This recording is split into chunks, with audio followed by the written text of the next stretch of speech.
Good morning. The next process is copolymerization. When two different monomers are allowed to polymerize, the product is known by the name of copolymer and the process is known by the name of copolymerization. 1,3-butadiene and styrene combine together in the presence of sodium. There is a formation of BuNaS. Bu stands for butadiene, Na for sodium and S for styrene. When the process of polymerization takes place, the double bond is shifted in the center and there is a formation of butadiene-styrene complex takes place. The next one is natural rubber. The natural rubber is obtained from latex, which is being obtained from the rubber trees. Incision is allowed to take latex. The rubber tree consists of xylem vessels. These are tied with that of a wire. Then a cup is hanged at the beneath. Then the latex is collected in this cup and it is coagulated by using acetic acid or ethanoic acid.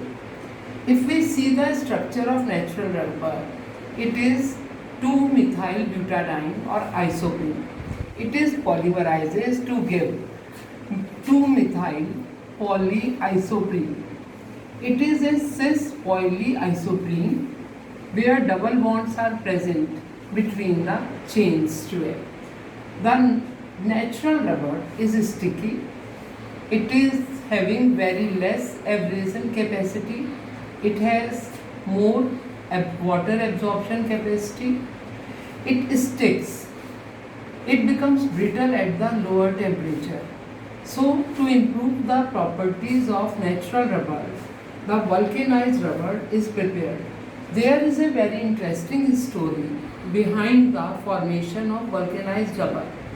There was a scientist, Charles Goodyear. He was experimenting to improve the properties of natural rubber.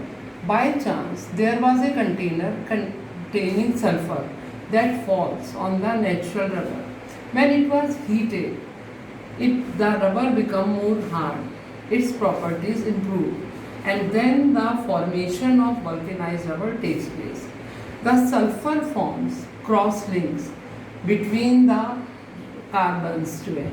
This rubber is more tough. This rubber is used for making tires.